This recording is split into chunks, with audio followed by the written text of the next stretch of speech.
आणि हे दृश्य आपण पाहतो आहोत। मनोज जरांगे हे आता मुंबईसाठी रवाना होणार आहेत। ठीक 10 वाजता अंतरवली सराटीतून ते मुंबईकडे रवाना होणार आहेत। मोठ्या संख्येने राज्यभरातून मराठा बांधव अंतरवली सराटीमध्ये एकत्र आलेला पाहायला मिळतोय। मनोज जरांगे यांच्या व्यासपीठावर गणेश मूर्ती देखील विराजमान करण्यात आलेली आहे।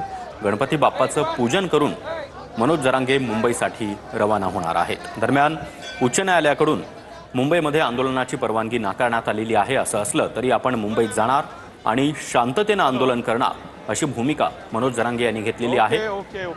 मनोज जरांगे यांनी अंतरवली सराटीमधील मनोज जरांगे पाटील हे मुंबईला जाण्यासाठी सध्या आपण बघू शकता की अंतरवाली सराटीतल्या घरातून बाहेर पडलेले आहेत आणि ते अंतरवली सराटी या गावाचं ग्रामदैवत असलेल्या मारुतीच्या मंदिरात गेलेले आहेत। मारुतीच्या मंदिरामध्ये जाऊन ते मारुतीचं दर्शन घेत असल्याचं आपल्याला सध्या पाहायला मिळत आहे।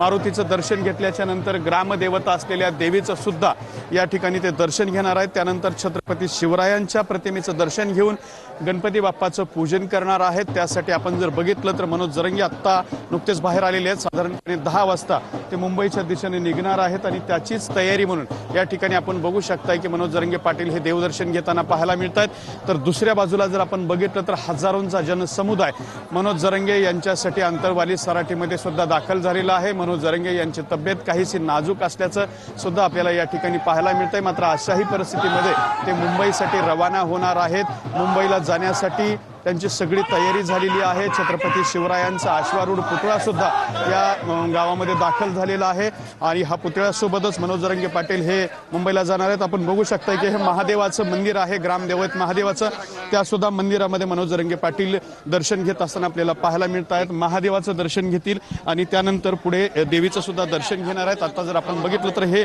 प्राचीन मंदिर आहे, अंतरवली सराटी गावातलं महादेवाचं मंदिर आहे। या गावामध्ये या मंदिरामध्ये जाऊन मनोज जरांगे पाटील या ठिकाणी महादेवाच्या पिंडीला नमस्कार करताना सुद्धा पाहायला मिळत आहेत। आम्ही सुद्धा हिंदू आहोत अशा स्वरूपाची भूमिका अनेक वेळेला मनोज जरांगे पाटील यांनी व्यक्त केलेली आहे। मात्र त्यांची ही कायमची परंपरा राहिलेली आहे की सगळ्याच आंदोलनाच्या सुरुवातीला ते अशा पद्धतीनं या गावातल्या मंदिरांमध्ये जातात आणि त्या ठिकाणी दर्शन सुद्धा घेतात। अत्यंत मनोभावे महादेवाच्या पिंडीवरती डोकं ठेवून मनोज जरांगे पाटील या ठिकाणी दर्शन घेत असताना आपल्याला पाहायला मिळतात। यश मिळावी, सिद्धी मिळावी अशासाठीचे प्रार्थना जी आहे ती सुद्धा मनोज जरांगे पाटील दरवेळेला या ठिकाणी करत असतात आणि तेच एक महत्त्वाचं चित्र या ठिकाणी आपल्याला पाहायला मिळते। अत्यंत मनोभावे आणि मनातून ते महादेवाच्या पिंडीवरती डोकं ठेवून दर्शन घेताना आपल्याला पाहायला मिळत आहेत। हा जो महादेव आहे ते अत्यंत प्राचीन मंदिर आहे। अंतरवली सराटीचं ग्रामदैवत म्हणून सुद्धा या महादेवाला ओळखलं जातं आणि त्याच महादेवाच्या मंदिरामध्ये मनोज जरांगे पाटील या ठिकाणी दर्शन घेत आहेत आणि या मंदिराच्या समोरच्याच बाजूला मनोज जरांगे पाटील यांचा जो उपोषणाचा मंच आहे, आंदोलनाचा मंच आहे, तो सुद्धा लावण्यात आलेला आहे। त्याच मंचावरती मनोज जरांगे पाटील जाऊन त्या ठिकाणी त्यांनी आतापर्यंत 6 वेळा उपोषण केलेले तर अनेक आंदोलनं सुद्धा केलेली आहेत आणि त्याच आंदोलनाच्या दिशेने सध्या मनोज जरांगे पाटील निघत असताना आपल्याला पाहायला मिळत आहेत। सध्या मनोज जरांगे पाटील यांचं देवदर्शन